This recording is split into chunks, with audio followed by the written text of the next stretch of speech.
Don't forget, like, subscribe, and hit that bell for notifications so you can get my next episodes. All right. Finna say welcome back. Welcome back. And this post is going to be about The Walking Dead, losing a loved one to prison. Don't sound too good, does it? All right, The Walking Dead, losing a loved one to prison.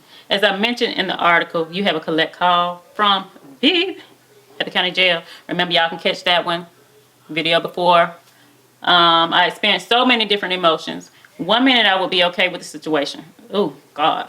The next minute, I would be upset with my fiance. I didn't know where I was going next, but now I know. Okay.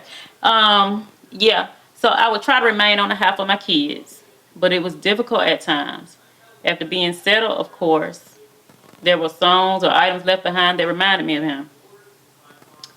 So how is losing a loved one to prison like The Walking Dead?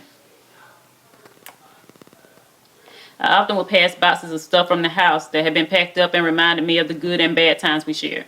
I experienced the stages of grief that people experience when someone dies. Now, and in no way, shape, form, or fashion.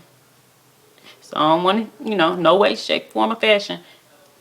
Am I saying death is equivalent to this? I'm just speaking of the emotions that you experience. Me being in my family being in the funeral home business, I'm not doing that. So don't. All right. Now we go through certain emotions in our lives, but we just go through them without identifying what the experience truly is. I didn't realize until recently, and remember this is the old post, that what I was going through was grief, and that grief is a process. The emotions I felt were perfectly normal. The stages of grief followed after the traumatic. The stages of grief followed after the traumatic. After the traumatic experience, the arrest took place. The stages were denial, anger, bargaining, depression, acceptance, forgiveness, and my new norm. Denial. After accepting the phone call and hearing the news that the mister was arrested, we still were hopeful that he'd be coming back home soon.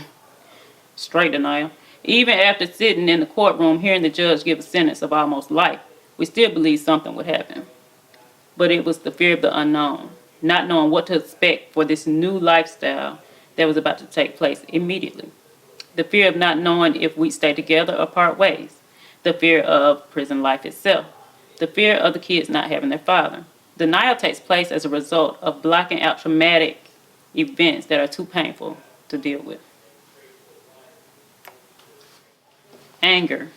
For those of you in the situation, I'm sure you've said so many times, too many times, if only you would have listened, meaning that's what you said to your incarcerated loved one. If only you would listen, you wouldn't be here now. You would be here now. Excuse me. I found myself playing conversations over and over in my head of me and others talking until we couldn't talk anymore about changing his lifestyle. So I was mad because I was by myself with the kids. Mad because I had to move back home. Mad because you won't be here to raise the kids. It's mad because my finances alone are going to have to be enough. Mad because I couldn't even pick up the phone and call you to tell you how mad I was. Just mad. Hold on, y'all. I eventually redirected my anger by focusing on my kids and prayer. Bargaining. After sifting through all the emotions, we made the decision to continue the relationship by rebuilding and restoring trust. We both read books that would help us grow.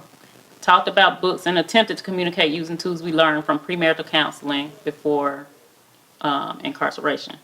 Depression. After the bargain was made, I felt good about the decision and relief that a decision was made. You know how stressful decision making can be, especially humongous decisions like this one, where there were times that depression would still creep up and try to take over. Acceptance. Acceptance is not something that came overnight. It took time. We accepted the fact that our situation is what it is. We both know that this was needed and are grateful that it took place. However, I would add that a lot of the sentences given to black and brown people are not just. But back to acceptance. If it definitely was God that got me to this point where I'm content in the moment.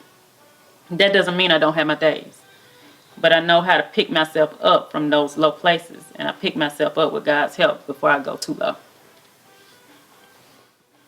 There's a time when I would constantly throw the past at my husband. If you're still living in the past, you're not allowing yourself to move forward. Throwing out the past brings out all the negative emotions. The only reason I'm able to share this part of my life with you now is because I was able to forgive. I would never forget, and I don't want to forget. It's because I remember that I'm able to help others in my situation. Remember, grief is a process. If you find yourself down and out too long, seek professional help. It's okay. Remember, stay strong, beautiful, and unbothered. And if you're looking for, if you feel like you need help, there are links below to help you get through your depression. Remember, see the descriptions for the links below.